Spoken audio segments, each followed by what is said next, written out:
this video, we're going to see what information we have in the dashboard that's about the future. As a reminder, let's bear in mind that we have invested in this account 1 million and that the account value at this moment in time is 1.129. On the right hand side of the dashboard at the top, we can find the following information. We have option drag, price drag, and the account value without drag. What can we see here from the future? That when the shares go back to break even to the price that we paid for them, this amount of money, 76,600, will go into the account value that's on the left of this dashboard. The option drag, and we're going to have a chapter specifically about option drag in this moment in time, is 281, and this money again is going to add up to the account value that, as we saw before, is on the left hand side of this dashboard at the top. If we add up the option drag and the price drag to the account value, today the account value would be 1.488, approximately 1.5 million, which means that it's 41%.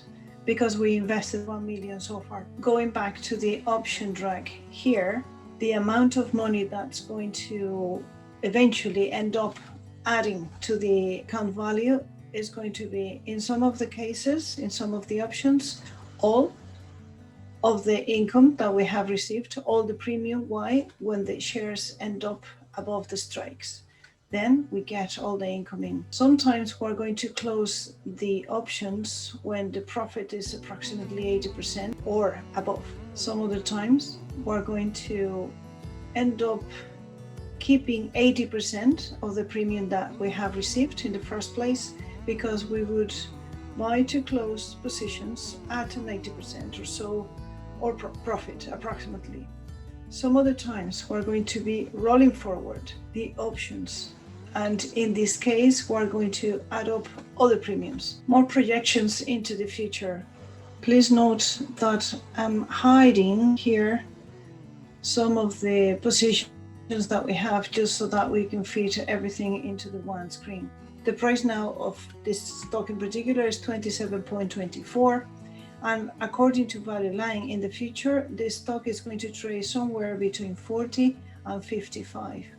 If we multiply by the number of shares that we have of this stock in particular, that means that these shares are going to trade somewhere between 40 and 55. These lows and highs of Value Line, some conservative projections. Every 3 months, we check all the lows and all the highs, all the projections of Value Line, and we adjust these prices so that we have the most updated prices. When we add up all the positions that we have in the table, and remember that there are many here that are hidden, this initial investment of 686,000 could turn into some amount between 1.1 and 1.8 million. That's if we didn't do anything with the shares, just close the computer and open it sometime between the next 3 to 5 years. No more income due to puts, no more income due to calls, no dividends, no nothing, no buying any more shares. Let's remember that still we have this amount of cash, in this case it's 801,000, that we haven't used to invest in more stocks.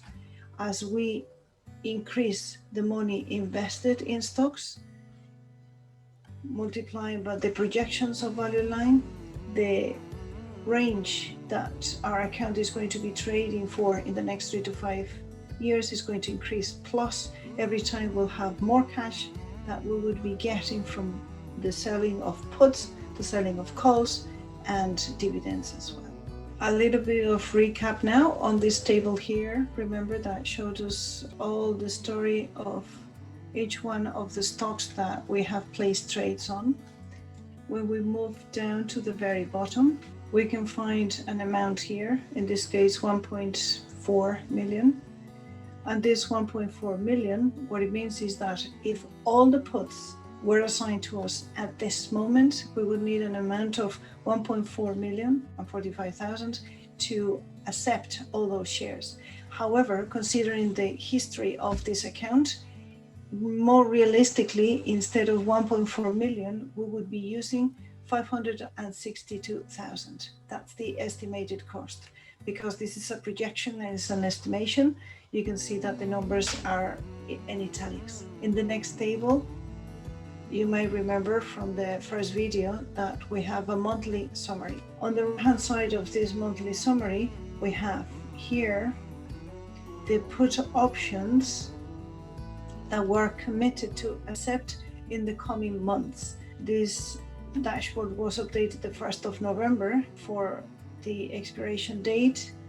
We are committed this month of November to invest $298,000 if all the puts that we have sold that expire in November were put to us. Some of them will end up above the strike prices. We get to get the premium. If they end up below the strike prices, we decide whether we want to take them or we prefer to push them forward. Realistically, I'm multiplying by a factor that I'll show you in a few seconds. Instead of these 298,000, we would be using 116. Let's see where this conversion factor is coming from. For December, as the account stands for the moment, our commitment is 202, nearly 303,000. But again, more realistically, we would be using 117,000 and so on and so forth for the rest of the months coming ahead. The puts that we have sold now have expiration times between November and April. In our previous video, we had seen where we got that factor, the factor of 38.91. That's going to be changing every month, because every month the amount of money that we're going to use, either buying shares or buying leads or closing positions, is going to differ. The more time passes, the more different scenarios in the stock market would have witnessed, and the more precise or this factor is going to be. As a quick reminder again, this is the amount of money that we have invested in buying shares. This is the price of these shares as of the moment that this dashboard was updated, and the projections for the future are as a low 1.1, we saw that before, and as a high point 1.8. Let's remember that only a fraction of the money that we have in the account has been invested. As we invest more and more, the cost would be higher. The value now would fluctuate with the market, but the value low and the value high are going to increase accordingly. Value line are known for being very conservative. This histogram represents the projected value of the shares. Again, as a quick reminder, the blue bar represents the money that we paid for the shares. In orange, we have the price now of that particular stock. Light green is the projected value low as per value line, and the dark green is the projected value high as per value line in that particular share.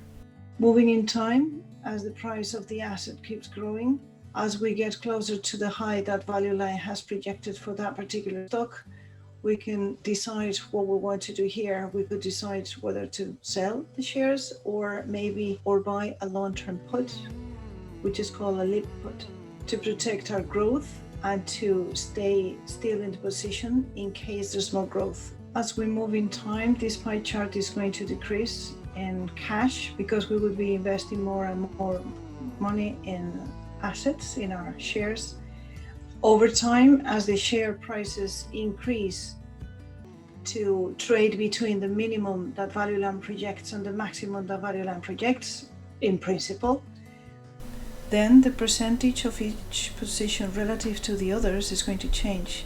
We can use the chart to visually notice how balanced our asset allocation is as the price of the different shares progresses in time. And we're not oversubscribed in any sector in particular or in any stock in particular. As per the account progression, the money invested depends on the person who's investing, obviously, whether they want to continue adding money or removing money.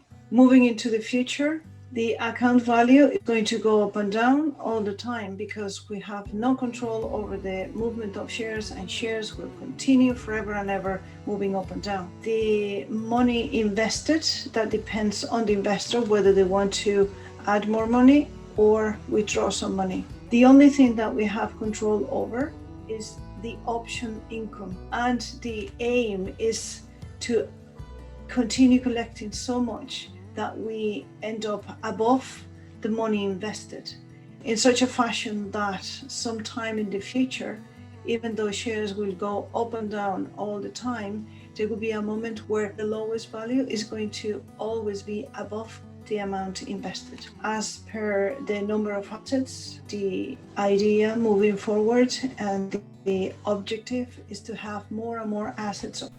The money used to buy more shares will be coming from 4 different sources.